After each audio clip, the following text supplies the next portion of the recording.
Hello, good morning sa tanan nga mga followers nato karon.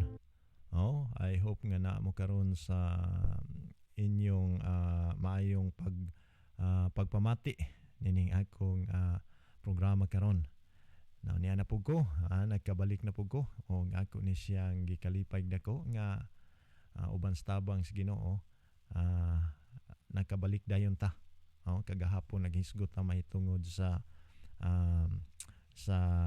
gitawag og mga infire nga atong mabasa diya sa Daniel 2. Anyway, mga higala igsoon, ika-5 siguro nato ni siya nga topic kay kadtong niaging topic nato nga gihisgutan mao man tong Word of God. Unya ang ikaduha mao tong creation, unya ang ikatulo katong Godhead or Trinity nga adunay part 1, part 2 ug part 3. Unya ang ikaapat katong kagahapon nga naghisgot ta mahitungod sa Daniel 2. Actually 28 ni siya ka topic, pero ikalima ni siya karon ka topic. Dugay-dugay kayo ni siya mahuman kay taas kayo ni ang atong pagatun-an. O usahay kining ako lakbit lang ning ako kung doon ako'y oras, doon ako'y time, makapahat dayon ko ninyo o maka-share ko ninyo mahitungod nining mga precious kayong pulong nga niya sa basahon sa Biblia. Nahala sige higsoon, di na nato ni siya dugayon na mag-start dayon tabat sa di pa ko magpadayon. Ako sang hangyoon ang inyong mga ulo nga mag-ampo ta, mangayo tagkaalam sa atong labaw nga magkagagahom. Nalaygon nga Diyos, tag-iyas sa among kinabuhi, among gipasalamatan pag-usab ang imong madagayaong grasya o gugma nga ikaw naghatag ka namo og lutsanan nga makabalik sa pagtuon ining imong pulong. O Diyos, among imbitaron pag-usab ang imong balaan nga presensya, inubanan sa imong balang espiritu usab nga unta imo ming tudluan, giyahan, hatagan sa kaalam sa pagsabot sa kamatuoran nga ang among hunahuna o kasing-kasing abli sa pagdawat niini. Amo ning gisalig gilaw mang madawat o uban sa kapasayloan sa among mga sala. Tugod lamang sa ngalan ug gahom ni Ginoong Hesus nga among bugtong manluluwas. Amen. Higala igsoon kadtong miaging o kagahapon, kagahapon di ay atong ginahisgutan ang Daniel 2. Ang Daniel 2 unya diha sa Daniel 2 atong masabot nga adunay mga upat ka infire, even though ang tulo wala nganli diha, pero atong masabot dunay upat ka mga empire. Pero ang una nga empire imong masabot nga mao ang Babylonia. O kung imong basahon siguro sa Daniel 8 or Daniel 9 baron or Daniel City, imo dihang maklaro nga dunay mga ginganlan nga mga empire na. Kay kining Daniel City god og Daniel 2 pareha ni sila og mga kahulugan. Lahi lang diha, mananap lang didto, pero diri sa Daniel 2 is image. Pero pareha og tumong. Unya sa history mga higala igsoon pod nagsuportar nga adunay mga superpower nga mga nasod o ngani sa history atong nasayran nga ang Babylonia nga nasod nag-start na siya nga nahimong superpower nga nasod niadtong tuig 605. Unya napuka na siya niadtong 539 BC o medyo gamay ni sipyat ko nga ang akong gimension nga 538, actually 539 BC. Ang usahay di ta usahay makabantay usahay sa atong gipanulti. Unya kining Babylonia nga nasod napukan na pud ni siya niadtong 539 BC. Unya misunod ning nasod sa Medo Persia nga nag-start nga nahimong dominante nga nasod niadtong 539 BC hangtod nga kining Medo Persia na pud napukan na pud ni atong tuig 331 BC. Unya misunod ning nasod nga Gresya nga nag-start nga nahimong superpower ni adtong tuig 31 BC until 168 BC napukan ni siya. Unya misunod na pud ni ang empire nga Rome ni adtong 168 BC until nga kining empire nga Rome napukan na pud ni adtong 476 AD. So doon ay pag-ilis-ilis nila. Unya atong nasayran nga sako nang gikaingon kining mga nasod sa kalibutan aduna gyud sila kinutuban, whereas ang gingharian sa Dios way kinutuban. o kining Kristo nga mao'y ni hapdos o mao'y ni hampak sa image, mao ni siya maghari mga higala igsoon nga moanhis kalibutan.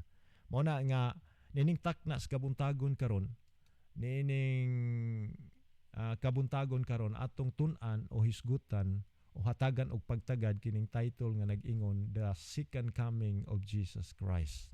So mo ni siya atong hatagan og pagtagad kay daghan karon kaayo ang nagpatuo-tuo ba.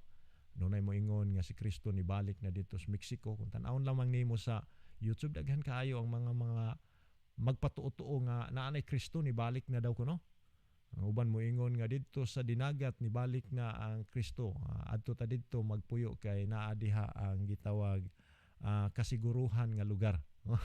Daghan kayong mga patutuo nga usahay ang uban maggasto sa ilang kwarta aron lamang moadto didto kay aron gustong makakita ni Kristo. Pero mga higala igsoon, suginlan ta mo, ang Biblia nagpasidaan kanato nga di tagyud mutuo ni ana.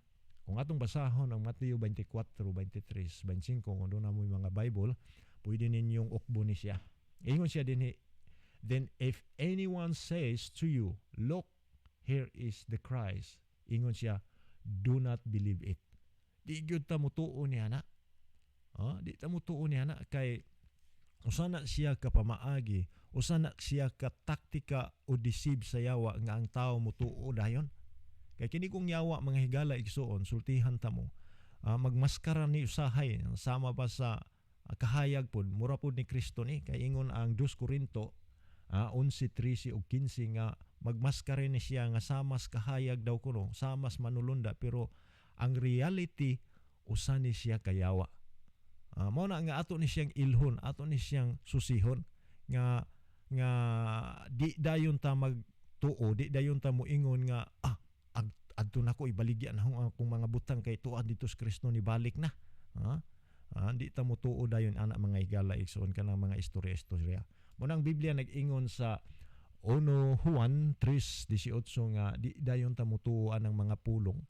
Mga pulong lang kundi ingon din but in action and truth. Gamitan gyud natong action o pinaagi ni anang atong action, ukbo nato ang Biblia. Kay diha sa Biblia mga higala igsoon, naa diha ang kamatuoran o mailhan nato ang mga style o mga styles yawa nga kana siya gigamit niya na aron ma-deceive ang tao. O usa sa mga kamatuoran nga iyang gipasidaan sa tao mga higala igsoon, kining atong mabasa sa Hebrehanon 10:37 nga siya mobalik yun. Who is coming will come and will not tarry. So saad niya ni nga mobalik yun siya.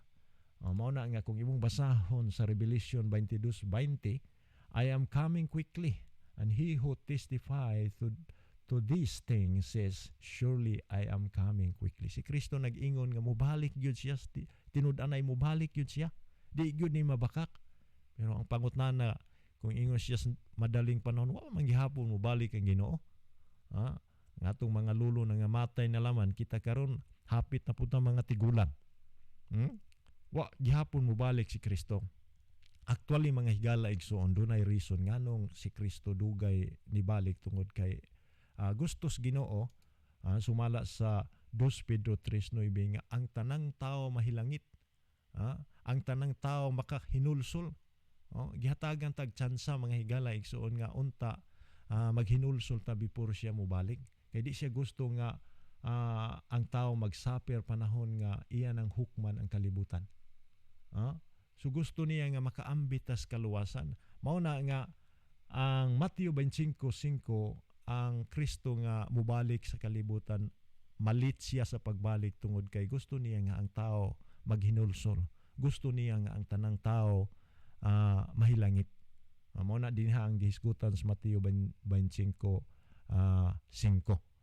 Anyway, kining bridegroom mao man ni Kristo nga nadili siya sa pagbalik mga higala igsoon. Mao na nga dili ta makuratan nga medyo wa pa mobalik ang Ginoo ron kay wa ko masayod ikaw nga namati karon nga wa pa makadesisyon sa pagbalik, wa pa makadesisyon sa pagdawat ni Kristo, basin di ay nga maghinulsol ka karon. Mao na nga gusto ni Kristo nga pahinulsulon ta aron ta makaambit ni anang kinabuhing walay katapusan. Og kining pagbalik ni Kristo mga higala igsoon, daghay nagpamatuod nini. Number 1, si Kristo nagpamatuod nga mobalik siya. Unya ang buhat 1:11 ang manulunda sa Dios nagpamatuod pud nga mobalik gyud si Kristo. Unya Isaias 25:9 si propeta Isaias nagpamatuod pud nga mobalik si Kristo. Unya ang Job 19:25 nagpamatuod pud nga ang Dios mobalik gyud. Og daghan pa kaayong nagpamatuod nini nga siya mobalik gyud. Wa na lamang nako gipangbutang dinhi ang mga verses, pero daghan kaayong mga verses niya na nga ang Kristo mobalik gyud. Ug ngani si Apostol Pablo pud naghisgot pud nga siya mobalik. 1 Tesalonian 4:16-17. Ug ngani ang pagbalik ni Kristo mga higala igsoon, inubanan ang iyang mga manulunda og patingugon ning trumpeta. Unya ang mga patay nga naa ni Kristo mo nay unahon niya sa pagbanhaw. Unya iyang banhawon. Unya dad-on niya iyang pasakay sa panganod, og dad-on didto mosugat ni Kristo kay si Kristo nagsakay magud og panganod niya na. So mo na siya ang pag-ila sa pagbalik ni Kristo. Unya ang ikaduha, ang tanang mga tao dinhi sa kalibutan mabuta man ka o dili buta makakita sa iyang pagbalik. Mo dili kay moingon nga didto sa laing lugar naa na si Kristo dito. Ang uban dili makakita. Mao na nga ang giya nato, ang guide nato, mao gyud ning Biblia nga nag-ingon dinhi tanang tao makakita. So usa na siya ka pattern nato, usa na siya ka guide nato nga si Kristo mobalik. Unya ang pagbalik ni Kristo, ang tanan nga mga dautan madato or ma-reach panahon nga makakita sila sa presensya sa Ginoo, mutago na dito langob. Unya moingon na sila, tumpagi kami kay dili kami makasugakod sa pagtan-aw sa presensya ni Kristo niyan ang panahon na. Mao na siya ang pag-ilas pagbalik ni Kristo. Unya dunay dako kayong linog. Unya ang mga kilat makalilisang talan-awon, sumala pa sa Revelation 16:19-21. Dako kayong linog nga ang kalibutan daw kiyos kaayo. Hilabihan gyud ka makalilisang nga tan-aw nato ang kalibutan. Unya ang pagbalik sa Ginoo iyang ilahi kibali ang mga matarog, ilahi pud niya ang mga dautan. Ang mga dautan diris wala, unya ang mga matarong diris tuo niya. So mo na siya ang pag-identity sa pagbalik ni Kristo. Unya ang pagbalik ni Kristo sama ni sa banig ba nga ang lukuton nga ang mag-start dito sa east hangtod sa west kibali. Unya makita dayon nimo mga manulunda ug ang Kristo inubanan sa iyang mga manulunda nga dunay pagtingog sa trumpeta. So mao na siya ang pag-ila sa pagbalik ni Kristo.